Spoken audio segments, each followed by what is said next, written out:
الحمدللہ رب العالمین والصلاة والسلام علی سید الانبیاء والمرسلین اما بعد فاعوذ باللہ من الشیطان الرجیم بسم اللہ الرحمن الرحیم پڑھیے الصلاة والسلام علیکہ یا رسول اللہ الصلاة والسلام علیکہ یا رسول اللہ اللہم افتح اللہم افتح علینا حکمتک وانشر علینا رحمتک یا ذا الجلال والاکرام وعلی آلک واصحابک یا نور اللہ مدنی قاعدہ سبق نمبر 7 صفحہ نمبر 12۔ اس سبق میں ہم حروف مدہ کے متعلق پڑھ رہے ہیں۔ سبق نمبر 7 میں پہلی لائن میں دیکھیں کہ ایک علامت بنی ہے، اسے جزم کہتے ہیں۔ جس حرف پر جزم ہو اسے ساکن کہتے ہیں۔ ساکن حرف اپنے سے پہلے متحرک یعنی حرکت والے حرف سے مل کر پڑھا جاتا ہے۔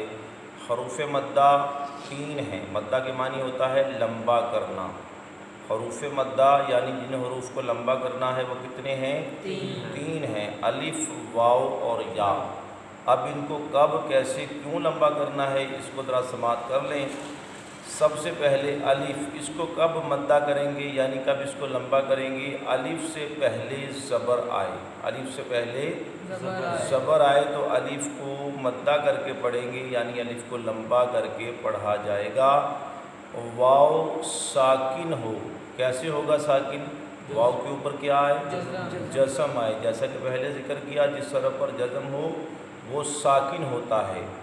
واو ساکن ہو یعنی واو پر جزم ہو، اس سے پہلے حرف پر پیش ہو۔ واو ساکن سے پہلے حرف پر پیش ہو تو واو کو مدہ کر کے پڑھیں گے یعنی واو کو لمبا کریں گے۔ آگے ہے جی یا۔ یا ساکن سے پہلے، کس سے پہلے؟ یا ساکن سے پہلے۔ کیسے ہوگا یا ساکن؟ یا کے اوپر کیا آئے؟ جزم آئے۔ یا پر جزم ہو یعنی یا ساکن ہو، اس سے پہلے حرف پر زیر آئے تو یا مدہ ہوگا یعنی یا لمبا کیا جائے گا۔ اب ہم اس سبق کو شروع کرتے ہیں۔ کل ہم نے تقریباً آدھا سبق پڑھ لیا تھا، آج میں اس سے آگے آپ کو پڑھاؤں گا۔ پہلی لائن ہم ہجے کر کے یعنی جوڑ کر کے پڑھیں گے، اس کے بعد بقیہ سبق ہم رواں پڑھ لیں گے۔ مختصر سے وقت میں یہ کلاس کا اہتمام کیا جاتا ہے، نہایت توجہ سے بیٹھیں گے تو انشاءاللہ تعالی آپ کو قرآن کریم صحیح مخارج و تلفظ سے پڑھنا میسر آئے گا۔ پڑھیے تو الف زبر تو، الف زبر تو۔ الف سے پہلے زبر ہے تو الف کو مدہ کر کے پڑھیں گے۔ کتنا اس کو لمبا کیا جاتا ہے؟ کل بھی عرض کیا تھا، حروف مدہ کو ایک الف یعنی 2 حرکت کی مقدار آپ نے لمبا کرنا ہے۔ تو واو پیش تو، اور یہ بھی آپ نے خیال کرنا ہے کہ تو کو تو نہیں پڑھنا، تو باریک ہے نقطوں والا تو، اور یہ تو ہے، اس کو آپ نے پر پڑھنا ہے، مستعلیہ ہے۔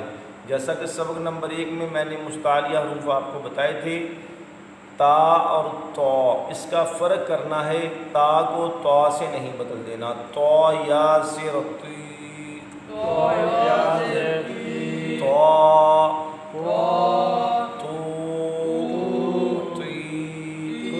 اس کو تو تی ایسے نہیں پڑھنا، یہ مدہ نہیں ہوا، یہ آپ نے معروف پڑھ دیا ہے، لیکن یہ مدہ ہے، ان کو 2 حرکت لمبا کرنا ہے۔ زو الف زبر زو، مستعلیہ حرف ہے، اس کو بھی آپ نے پر پڑھنا ہے۔ زو واو پیش زو، اس کو زو پڑھیں گے زال بن جائے گا۔ زو پڑھیں گے زا یعنی جسے ہم اردو میں زے کہتے ہیں، یہ ہے زو، زو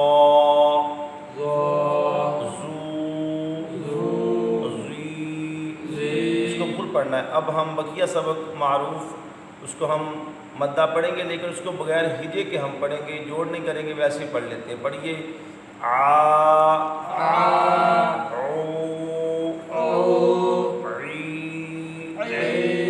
عین کہاں سے ادا ہوتا ہے؟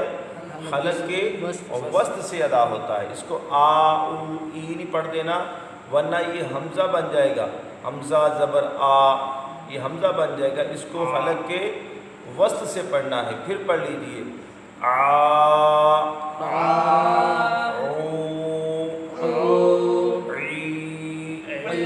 آگے غین مستعلیہ ہے، پر پڑھا جائے گا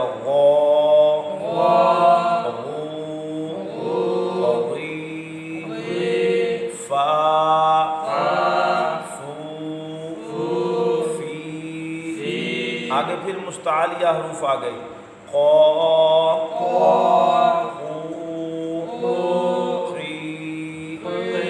ڈنڈی والا کا بریک ہے، کا کو کی لا لو لی ما مو می نا۔ اس کو نا نہیں پڑھنا، نا نہیں، نون گنہ کی آواز نہ آئے، نا آگے الف ہے، نو نی وا وو وی ہا ہو ہی آ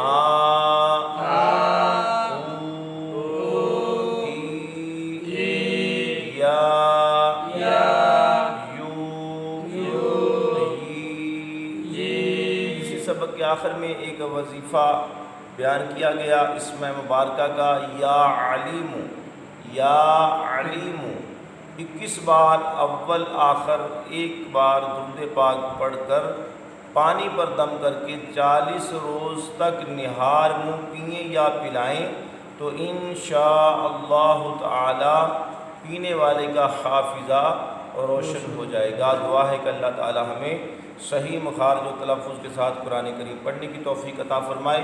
وما علینا الا البلاغ المبین۔ اللہم صلی علی سیدنا مولانا محمد وعلی آلہ وسلم۔ یا رب العالمین تیرے فضل و کرم سے، تیری توفیق سے علم دین سیکھا سکھایا اپنی بارگاہ عالی میں قبول فرما کر اسے ہمارے لیے ذریعہ نجات بنا۔ اس کی برکت سے ہم سب کو دین و دنیا آخرت کی بھلائیاں عطا فرما، وطن عزیز کی عالم اسلام کی خیر فرما، ہمیں ہر وبا و بلا سے محفوظ فرما، ہماری ہمارے والدین کی امت مسلمہ کی بخشش فرما، ہر کسی کی محتاجی سے بچا۔ اللہم صلی علی محمد وعلی آلہ وسلم۔ لا الہ الا اللہ محمد رسول اللہ صلی اللہ تعالی علیہ وسلم۔